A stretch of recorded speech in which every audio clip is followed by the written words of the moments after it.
Hello everybody, my name is Troublemaker, And I'm Rangru, and this is the 3v3 tournament of Glorious Design. which has been hosted by PLF. Today we have a packed on packed match on the map Liliana, oh god. On the KOD side, on packed opful, we have Subversive, Water Mitty, and Zero. And for the steel Balalaikas in the color red, we have KneNasis, Valentine, and Serega. Serega, something along those lines. You know, the nice thing of the StarCraft 2 thing is because they're targeting the Americans, all the Korean people choose English names. They choose all, like, one-word names. But then you have some people have weird names like KneNasis, which is kind of hard to pronounce. Right here you have a lot of European names because a lot of Europeans play the game.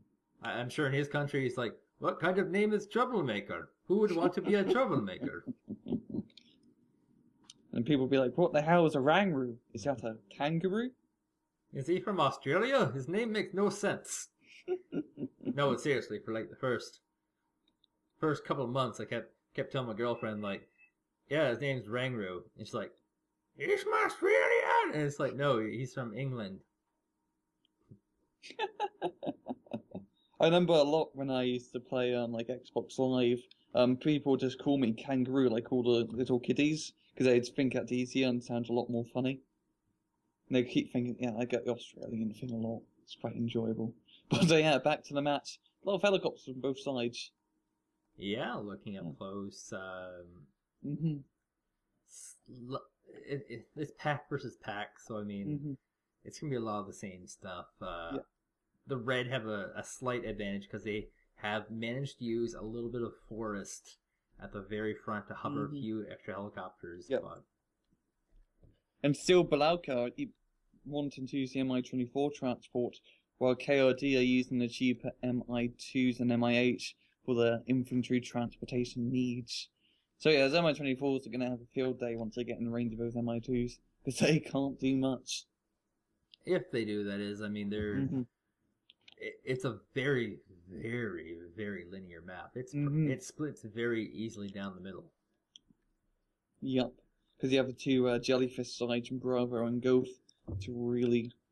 yeah, those are the points you want to hold on to. Because once you cap it, you can't really take it back. It's very hard to take back because it's on a hill, and yeah, on buildings and garrison infantry, pain in the ass to take out. And we're just going to have a little bit of big diarrhea. Oh god. And it seems like still Balalaikas are going to have more of the... yeah, a lot more MiGs. Even Su-27 thrown into the mix. And, good god. They're trying to kind of micro for position because right now, like the red has such a very, very serious advantage. But if blue can get a few good pot shots in, they can probably take a few of them out. But nope. The vast numbers are just not working in their favor. Yeah, I think if you bring in more MiGs, it just turns into a snowball effect. Because once you knock out an enemy MiG, you can send that MiG to kill another MiG.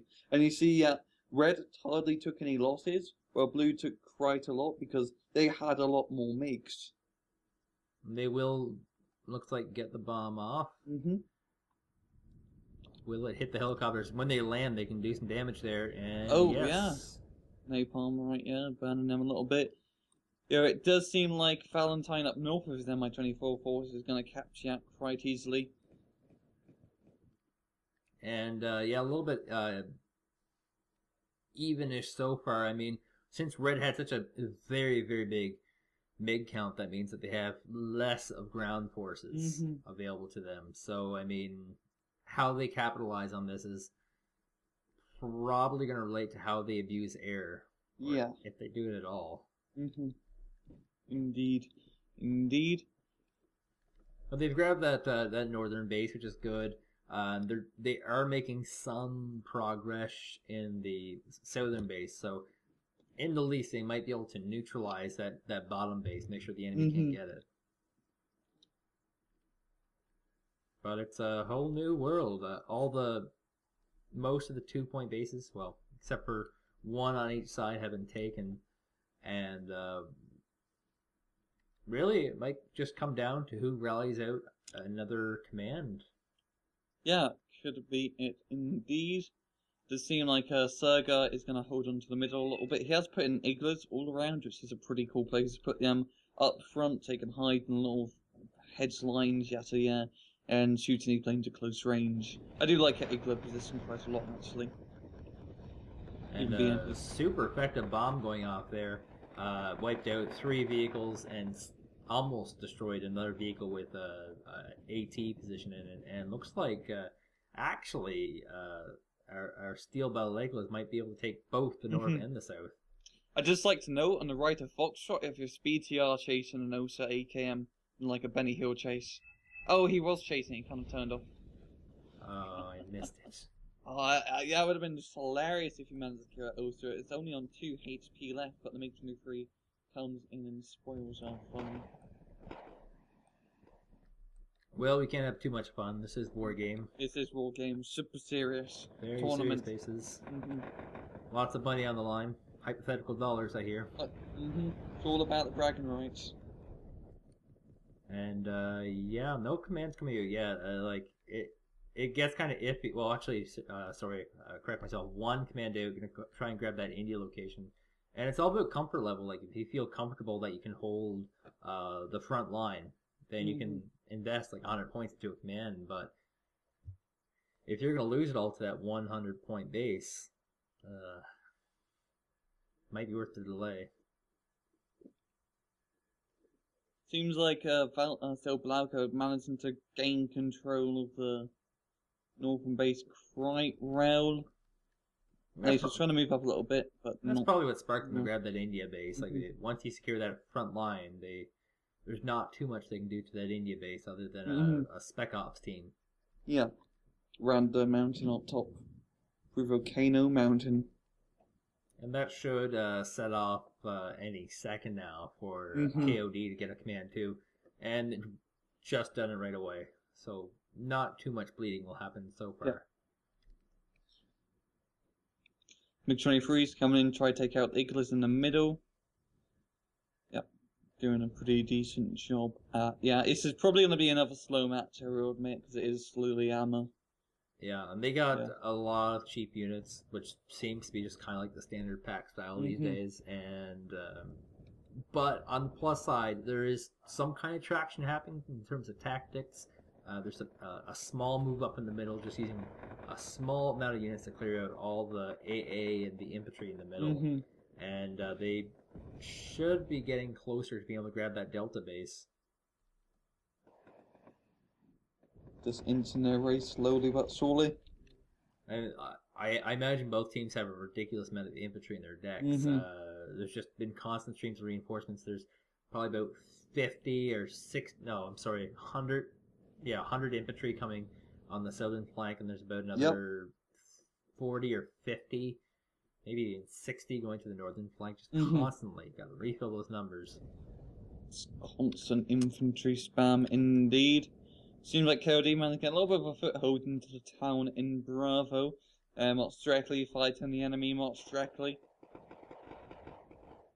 And they might actually take quite a bit of the town. They are moving up some commandos and more infantry through the northern part of Bravo.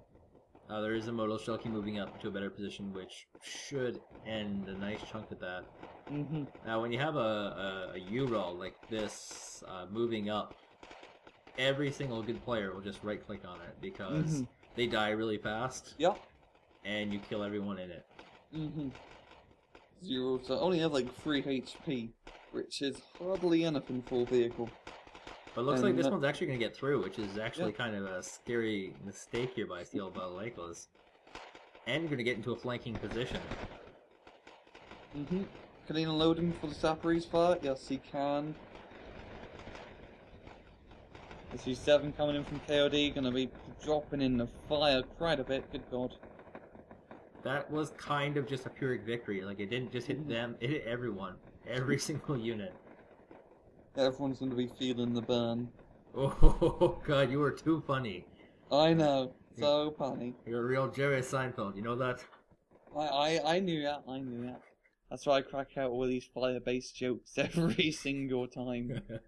Just looking up the Japanese dictionary of flame-based humor. So, Too far. yeah. Just gonna go move in the corner and hopefully no one assassinates me. It's fine. No one wants to come to, I keep forgetting the island you live on. Newfoundland. Newfoundland. I keep thinking of New Brunswick. You know, if they came here, they'd be just really, really, really disappointed. Yo, where is your Nintendo? Oh, we don't have those here. Are you the Philippines? Pretty much. In Juliet, you have some Spetsnaz moving right through the middle and try and get some scouting off. And I also have another group of Spetsnaz moving, trying to move over to the mountain. Mm-hmm. Might get used later on against Charlie, so that'll be possibly an exciting development. Both players basically using the same sort of Shadow Ops tactics. Yeah, great. So they actually managed to spot CV and Kilo with those Spetsnaz in Juliet, so they might try and do something about that. Well, that would be brutal. They could actually make a pretty mess. Oh my god, Mig's spinning around already. Here he goes. And he's clicked on it. He's been microed effectively, and he's got a good escape path. And oh my god! Oh, boom, no AA in the middle, nothing available, and he's just out of there that easily. Yep, that's gonna give him a little bit of bleed. The Spetsnaz is trying to hide now, because that's a good reusable Spetsnaz. He can just find every single command that comes through there and pick it off every single time now. Yeah.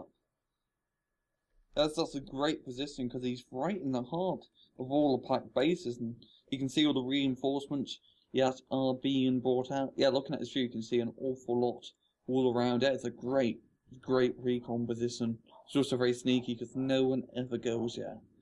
And now KOD, despite being just massively outplayed in the early on move, are actually bleeding out their opponent.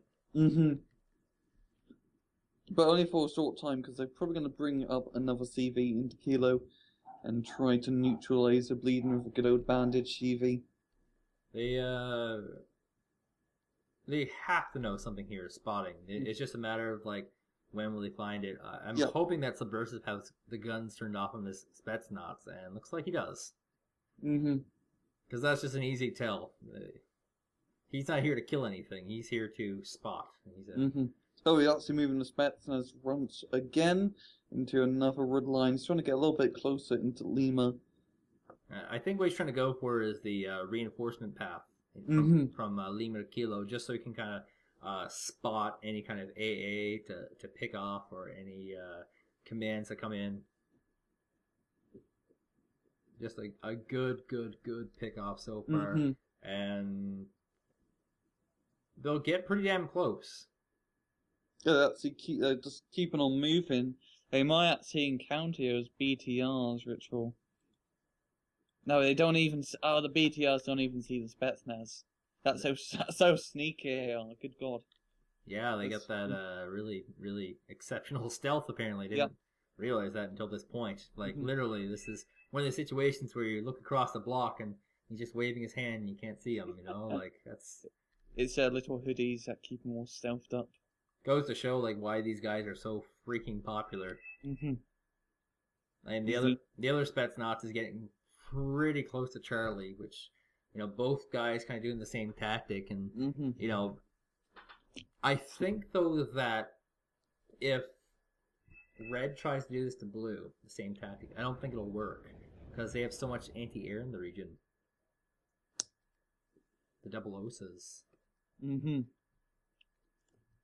Yeah, to stop any sneaky peeky attacks.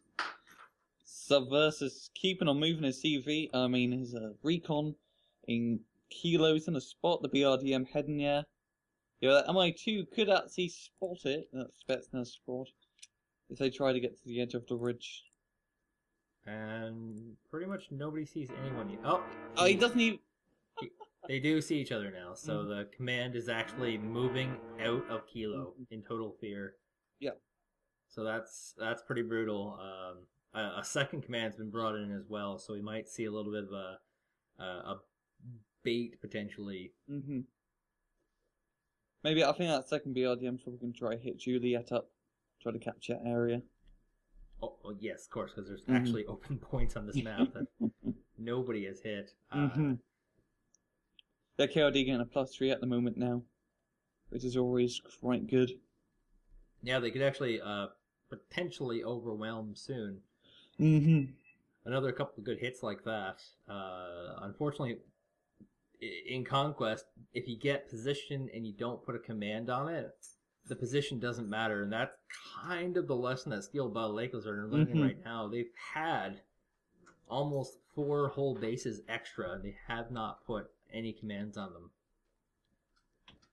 They've just continued cranking out those infantry and just not playing the game.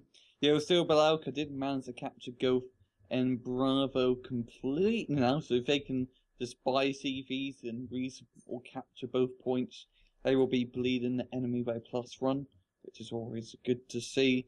Those Spetsnaz finally getting killed by BMP3s, moving out in the open. They did pretty good for how long they lived. So now the other Spetsnaz is finally kind of moving into position, and it's going to be on how much he can. Is he going for the long game? Yeah, I think he's on Alpha. Oh dear lord! Yeah, he was. I like him. He was for a Spetsnaz going through the south into Echo, or maybe Foxtrot. I like him a lot. Yeah, there's still 25 minutes left, 26 minutes left. Yeah. These are kind of things that you start at the beginning of the game and you hope they really milk out at 10-15 minutes. But they're not your whole strategy. These are extras. That's the... a lot of people in the ladder will go like, well, I did the Spetsnaz thing and it didn't work out, and I wasn't really paying attention to anything else. Like, these guys are playing well to exceptionally well on every single flank, and they have the Spetsnaz as a kind of an extra. Great. So it does seem like KOD trying to move up a little bit into Bravo, dropping a bit of napalm onto it. I don't really think you're going to get too far. There's a lot of infantry in the back. Yeah, it's the unfortunate problem with these jellyfish bases that they're almost impossible to take back. Yep, because you have to come over the hill where the enemy can get first shot from you, and it's in a town. Makes this places very easy to lock down little jellyfish bases. There's lots of cover for coming in, and the only other area to attack is right down through open no man land, where you can get ATGM'd from probably over a dozen different directions. There's no ATGM there, of course, because it's no man's land. It's not worth your time. Because no one ever moves up through here, because it's usually just suicide. Such a long distance, as well as no cover, makes it very unfavourable to attack. So you just have a lot of just cluster attacks, lots of just crazy spam into jellyfish bases. And Blues are going to have a little more success than they had before. That napalm was actually insanely helpful. They got a lot of infantry coming in. So they might not be able to take the sector, but they're definitely going to do some damage. And good timing, because there's a command coming in. If they can kind of move into the right area or direction with their infantry jumps, they might be able to actually kill that command off, which would be massive. Quite massive indeed. But then that happened with the massive napalm burning everyone alive. Including his own units, so there are no winners in this war. Never winners in war. That's where you want to go into that style. Bunch of military runs flying over, getting fired up, they're going to get out. Yeah, mostly scot-free, only one getting shot down. I'm going to try and pick off that command, but I'm pretty sure they didn't have vision of that. No, they don't. They weren't really firing over anything. Maybe just want to misclick. And even more napalms. So, yep. I mean, it's one of the weird things. Like pack versus pack games are a little more dynamic, I think, than the other matchups because with pack versus pack, like if you get too many air superiority MiGs and not enough bombers, then you can't deal with ground forces. But if you have too many bombers, this time with air superiority fighters, you lose all your bombers. But if you have anti-air, lots of it, you can shoot them down. The air superiority fighters can go down. So it's a juggling match. A juggling match indeed. And immediately the command has been spotted that we'll be canceling out the Kilo base momentarily. So I don't see it lasting too long. I mean, some things have some pretty nice, cool locations. This one, I kind of see how it might work because there's a cliff face here, and it would obstruct a little bit of vision, but there is a narrow corridor where they would be able to see through it, just to see that it's going there. Yeah. You have some BMP 685s on the bottom part of that go Bravo, doing a bit of shots into the SU-122s. Just firing round after round.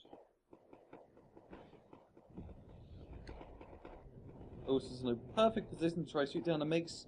The Interceptor's trying to kill the Ulcers, managing to knock out run. Very creative use of an Interceptor to try and go after its arch nemesis, the AA. There's actually just a ridiculous amount of AA on the map for both sides now. Possibly running out of playing cards right now. Yeah, they seem like both sides are in like normal Cat A mixed decks, it seems. So you can't really get too many Interceptors. And the fact that we have basically 4 cavalry tanks on the board now means there's not much infantry left in the packed hand right now. So when you see this, like they're probably going to try and push up, maybe clear out some AA, maybe try and go for that command, but maybe both are out of infantry. Got my 24s we moved up from still Balalaikas. It's finishing the infantry off with our 30mm autocannons of destruction. That was fast. And they should be able to get the tanks too, and knock them out. And this is one of the big reasons why these helicopters are such a ridiculously good endgame unit, because at the end game you have so much money and you can buy, like, you know, what would normally be like your T-80Us, and helicopters can just turn them to shreds. These little cheap tanks that keep getting popped out, they just don't have a chance. They get one-shotted. Oh my god, 6 mortars. Hello? Are you dead? I think he's dead. Okay, it's just me. I think he's dead. Internet's pooped up. Okay, I'm sitting here going, I've never had anyone have a busy signal for me on Skype before, so that was weird. Yeah. I actually thought for a second that you lost power, and I was like, oh, now we're going to have to do this all over again. Oh, but God. No, it's my internet. That's happened before, I mean. So there's like the best part was it's like a beeping noise, like a pulsing radar, and there's like blips on the map for all this action. It's not really action, it's just people sacrificing their empty vehicles to the enemy destroy, but it was all like pulsing at the same time, and I was like, you know, is this Rangroo, or is this a new game thing I've never heard of before? Bloody hell. But so yeah, Matt's still continuing nonetheless. Radar blips and Red Dragon. Radio blips and Red Dragon, yeah. And still Balalaikas slowly but surely winning. And a +1 bleed. I think they're going to have us in a bag. It may be a bit too early to call this, especially when the points are only like 130 difference. But just retaking the jellyfish areas. Well, they just have so many units on the map right now. Like, they have south completely dominated. They blocked off the middle location. I mean, all that's really left on this map that is grabbable, that northern base, and there's just not a lot of infantry left on the map here on the northern part for KOD. And if he can keep rallying at these tanks and moving them forward, he can pick off all those vehicles before they can hit. Yeah. That'd be quite good indeed. But 6 mortars, kind of crazy. Might try to get use out of those FOBs, which have been full for the entire game. And, you know, like, you get enough mortars, and they can just kill vehicles with relative ease. Relative ease. Just all that HE power will end up doing quite a toll on anything that does get in its way. It was better, as we were talking about earlier, all the way on the far right side. I was trying to make up a bit of progress. Very far behind enemy lines. I don't know if they're really spotting too much here. No, not really. And the other one's starting to get close to Foxtrot as well. So I mean, just knocking that thief out would do great. That's actually a really crazy good location for the one that you noted at Alpha. Really good location because I'm pretty sure they can see everything coming out. They can only see things that directly come out. They can't see too far down the road. Which is basically, for me, in terms of knowing what to... This means they can automatically counter every single unit that comes out. Yeah. They're cranking out vehicles with infantry in them. Great. They can pop out tanks that knock them out of the way. Yeah, a lot of BMP runs being used, so unit that they are quite likely to try and move up. A pretty good choice of vehicle, I have to say, for trying to move up into Jellyfish Point, because it does have armor, decent cannon. But yeah, the armor's really the main part, because it can take a shot or two from an RPG. So it looks like they're going to try and use these cheap tanks, these SU-122-54 tanks. Very, very cheap, to try and help support these infantry. And just try and give cover and fire. There have been oh my god, that's ridiculous. I know. Killed that Moto Strelky in one shot. I was going to say, like, a lot of people like to use these units because they, on top of doing a lot of damage to infantry, they can also soak in tank shots if any show up. Yeah, my Strelky squad getting just annihilated from this issue. Yeah. Just complete quantity. So many tanks. The Napalm has put a dapper on that plan, of course. They're now scattered, unable to make the push. Like, you ever played the game Ruse? Yeah, I played that quite a lot. Yeah, Ruse to me is like this game where you can have a perfectly constructed plan, and there's nothing to stop you. Like, it'll always work out as long as, like, you pull it off. And this game's totally not like this. Lancaster spam. Yeah. Sorry, I had a bit of a cough. Oh, yeah. I have a cough as well. Lancasters are quite legitimate. Yeah, I remember in Rouge you had like a huge just circle Spitfires flying around. Nothing can stop it. It's even worse than in this game where MiGs in this game are sort of shoot downable. When you have a bunch of Lancasters flying, good luck trying to kill... I mean, a bunch of Spitfires trying to fly. Good luck trying to kill them. Really, good luck. Yeah, a lot of infantry being brought up. Yeah, they're pretty dead sauce. There's no ifs, ands, or buts. They're pretty damn dead sauce. They don't have too much left in the north. They have, what is it, 50 infantry coming up? Yeah. Like, that's a good bit of infantry, but, I mean, there's at least 50 infantry sitting in that base. That's the garrison, a bit of forces down south. They want to probably make up a push into Gulf. But, just Gulf, that is so nasty to even just try and move up. And the flamethrower tanks really sealing the deal because they can just burn anything that comes up and block the path.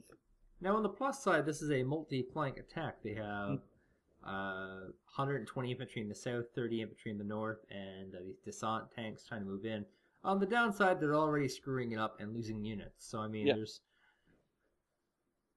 benefits everywhere. benefits and downsides absolutely everywhere.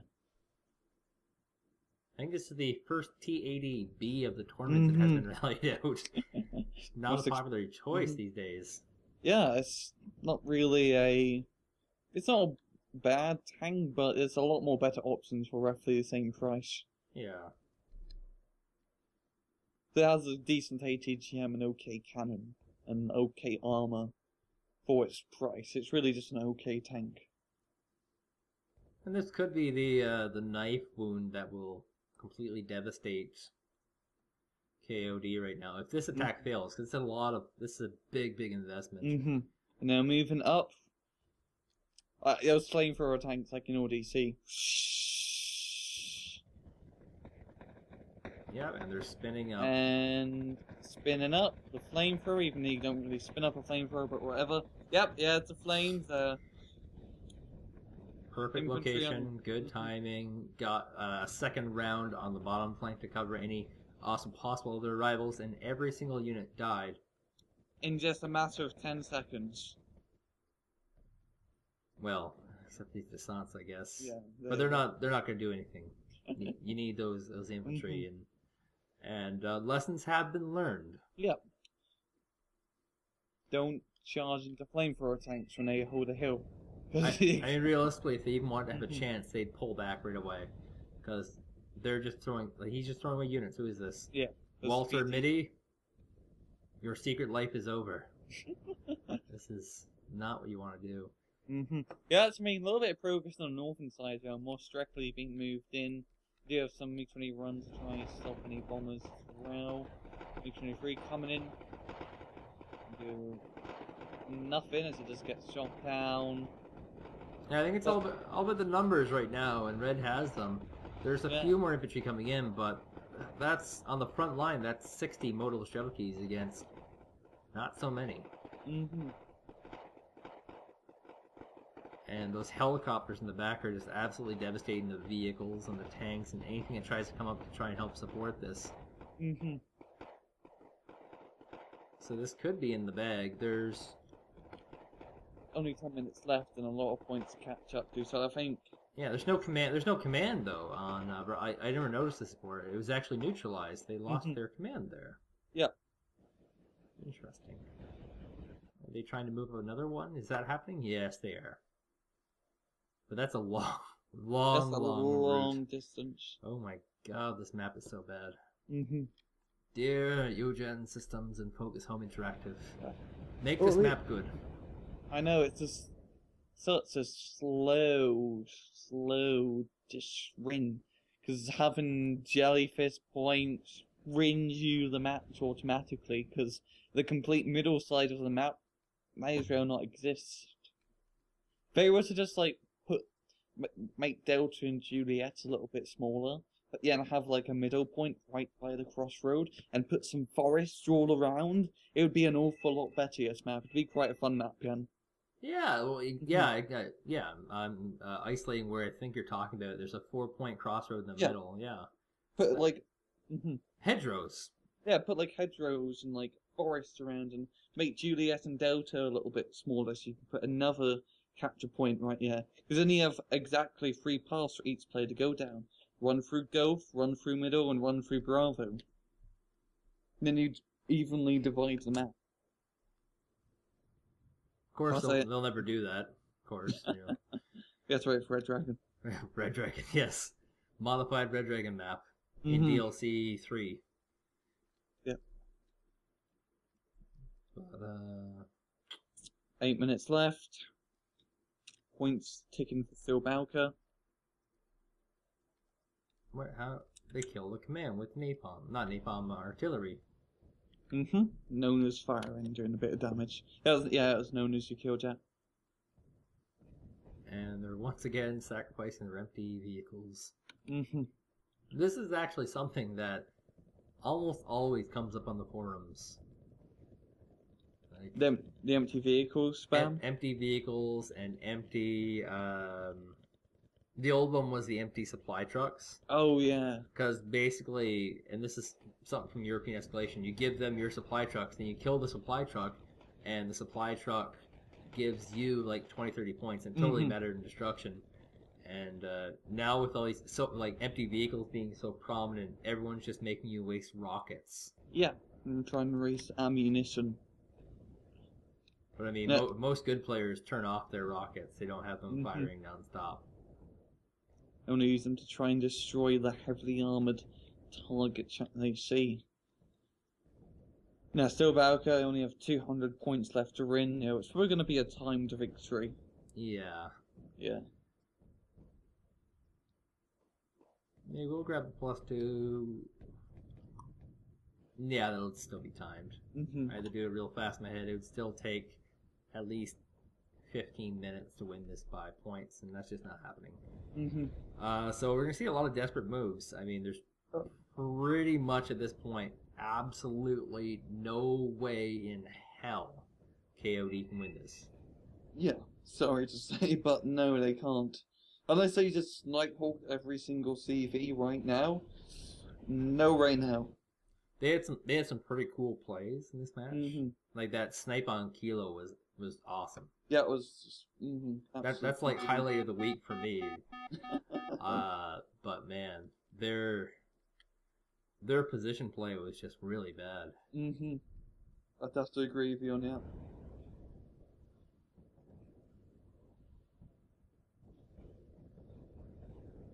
Oh my god, the helicopters just picked off an OSA. That is a bad loss. It's quite a bad loss indeed. I do like how Serega's Spetsnaz squad all the way in the back of the Alpha is in a really good position to completely see the whole supply route now.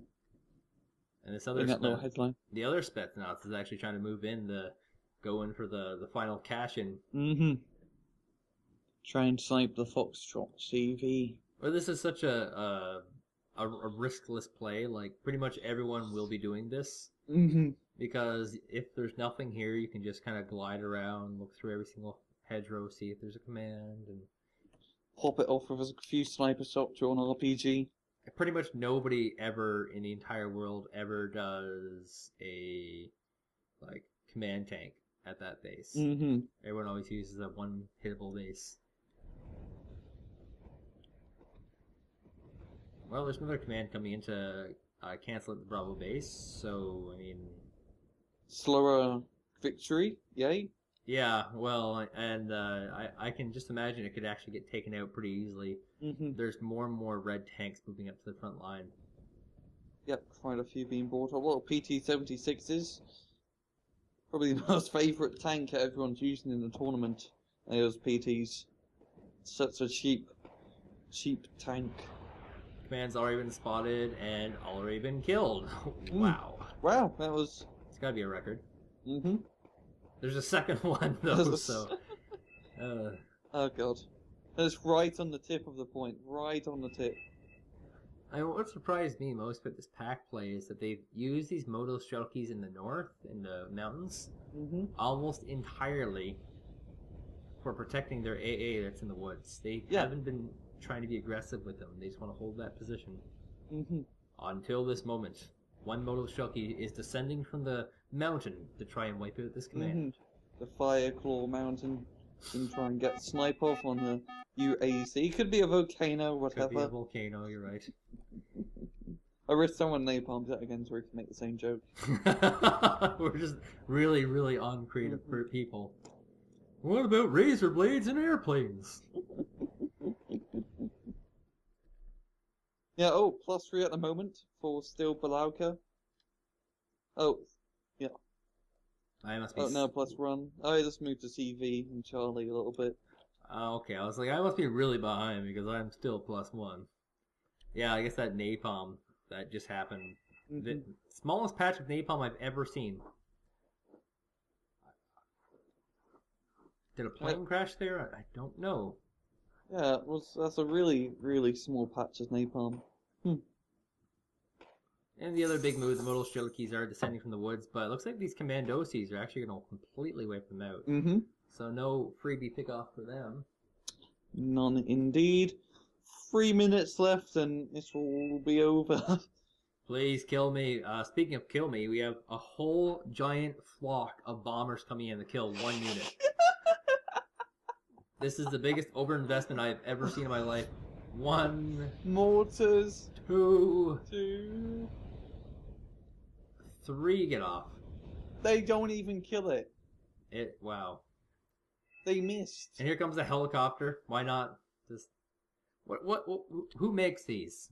Okay, looks like it's Chile again. So Chile, your Chilean command. Dear God, you guys make some really good vehicles. Yeah, just Chilean automakers. And more mortars being fired out. It finally goes down now. It wasn't completely waterproof. Yeah, I'm gonna buy myself one of those Jeeps. You can pick them up for like 6,000 off eBay. Seriously? Yeah. Oh man. It's actually really cheap because it is, well, you know, who buys Russian cars? That feels like a collector car to me. Wait, 6,000. I just had a fart bubble. See, I didn't realize how cheap that is until now. It's like, for a second I thought you were thinking 60,000. Like, no. No, 6,000. That's like half a month's pay. For a new car? For a new car? Yeah. I could do that. I could do it. Because, you know, when Jurassic Park happens... Oh, yeah, you can... UAT. You'll want a Jeep like that, because it can probably withstand Tyrannosaurus Rex. Written in the manual. 90%, 1 minute left. Yeah, this might not be a time victory. It's going to be close. Yeah, it's going to be very close, but... Still, Balalaikas are going to win nonetheless. We can take bets on this. $1 million. $1 billion. Oh, I don't have that much money. God, you rich people from Ontario. I know. Oh, the CV in Foxtrot is going to get sniped by the Spetsnaz. Oh god, SVD just firing shot after shot. +5. Oh, this could be a point victory now. Yeah, I think it will. Yeah, it's probably a point victory. There's no time to get another command in there. It's completely unexpected. Like, this has really been a pretty bad tournament for KOD. Yeah. Like, it's been really rough, and hopefully they watch these replays, they prepare for the next few matches, because if they lose too many more, they're just out, and there's no comeback. And still Balalaikas are going to win a point of victory with only like 20 seconds left on the clock. Yep, there's 24 seconds left, and they win. Please, no more Liliana maps. Please. If you really like us, please, no more Liliana. I look at the scoreboard.